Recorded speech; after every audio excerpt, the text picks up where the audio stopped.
கும்ப லக்னத்தில் பிறந்த உங்களுக்கு 2026 முதல் மாதமான ஜனவரி மாதம் எப்படி இருக்கும் இதுதான் பார்க்குறோம். ஸோ நீங்கள் எந்த ராசியில் பிறந்தாலும் சரி, எந்த நட்சத்திரத்தில் பிறந்தாலும் சரி, நீங்கள் கும்ப லக்னத்தில் பிறந்தீங்கன்னா உங்களுக்கு இந்த மாதம் எப்படி இருக்கும் இதுதான் சுருக்கமாக பார்க்குறோம். ஏன் லக்னபலன் பார்க்குறோங்கிறதுக்கு கடந்த காலங்களில் வீடியோவில் நிறைய விளக்கங்கள் சொல்லியாச்சு. இப்போ இந்த மாதம் பலன் மட்டும் பார்ப்போம்.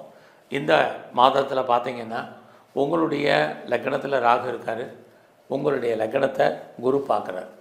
ஒரு பக்கம் இந்த குரு பார்வை உங்களுக்கு ஏதோ ஒரு விதத்தில் நன்மைகள் இருப்பதற்கான வாய்ப்புகள் உண்டு. இந்த மாதம் உங்களுடைய ஃபினான்ஷியல் பொசிஷன், நிதி நிலைமை எப்படி இருக்குன்னு பார்க்குற போது வருமானங்கள் பெரிய லெவலில் இருக்குது, செலவுகளும் மிகப்பெரிய லெவலில் இந்த மாதம் உங்களுக்கு இருக்குது. யாருக்கிட்டெல்லாம் அபரீதமாக பணம் இருக்குது அல்லது முதலீடு பண்ணுறதுக்கான சூழ்நிலைக்கு இருக்குங்கிறவங்க இந்த மாதம் இன்வெஸ்ட்மெண்ட்டை அதிகப்படுத்துங்க. இது ரொம்ப முக்கியம். ஏன்னா இந்த மாதம் உங்களுடைய 12ஆம் இடத்துல 17ஆம் தேதிக்கு அப்புறம் அத்தனை கிரகங்களும் வர்றாங்க. சூரியன், செவ்வாய், புதன், சுக்கிரன், இந்த அத்தனை கிரகங்களும் உங்கள் கும்ப லக்னத்துக்கு 12ஆம் இடத்துக்கு வர்றாங்க. இது ஒரு பக்கம் உங்களுக்கு முதலீடு பண்ணுறதுக்கான வாய்ப்பு இருக்குது. இன்னொரு பக்கம் தேவையற்ற செலவினங்கள், விரயங்கள், நஷ்டங்கள், வைத்திய செலவுகளை ஃபேஸ் பண்ணுறதுக்கான வாய்ப்பு இருக்கிறதுனால தான் சொல்கிறேன்.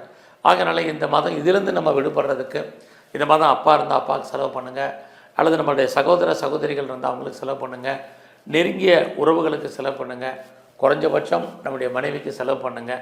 இதெல்லாம் பண்ணும்போது தேவையற்ற செலவினங்கள் இந்த மாதம் குறையும். ஸோ அதுக்கு தகுந்த வருமானம் கண்டிப்பாக வருமானம் வரும். இந்த மாதத்தில் உங்களுக்கு பொறுத்த வரைக்கும் உங்களுடைய லக்னத்துக்கு 5ஆம் இடத்துல குரு இருக்கார். ரொம்ப நாளாக குடும்பத்தில் சுபகாரியங்கள் நடக்காமல் இருக்குது அப்படிங்கிறவங்களுக்கு சுபகாரியம் நடக்கும். இது வரைக்கும் சுப நிகழ்ச்சிகள் நடக்காமல் இருக்குது, தள்ளி போயிட்டுருக்கு, எப்போ நடக்கும் எப்படி நடக்கும் தெரியல அப்படின்னு ஃபீல் பண்ணுறவங்களுக்கு நல்லது நடப்பதற்கான வாய்ப்பு நிறைய உண்டு. அந்த சுபகாரியங்கள், சுப நிகழ்ச்சிகளில் நீங்கள் பார்ட்டிசிபேட் பண்ணுறதுக்கான சூழ்நிலைகளும் உங்கள் லைஃப்பில் உருவாகும். மற்ற சுபகாரியங்களுக்காகவும் செலவு பண்ணுவீங்க.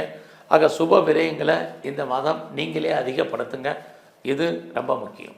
ஸோ யாரெல்லாம் ரொம்ப நாளாக கிட்ஸ் இல்லை, குழந்தை இல்லை, குழந்தைக்காக வெயிட் பண்ணிகிட்ருக்கோம், அல்லது குழந்தைக்காக ட்ரீட்மெண்ட் எடுத்து சக்ஸஸ்ஃபுல் ஆகலை அப்படிங்கிறவங்களுக்கு இந்த மாதம் ட்ரீட்மெண்ட் ஏதோ ஒரு விதத்தில் சக்ஸஸ்ஃபுல் ஆகும். நீங்கள் எதிர்பார்த்த நல்ல பலன் நடப்பதற்கான வாய்ப்பு இந்த மாதம் உண்டு.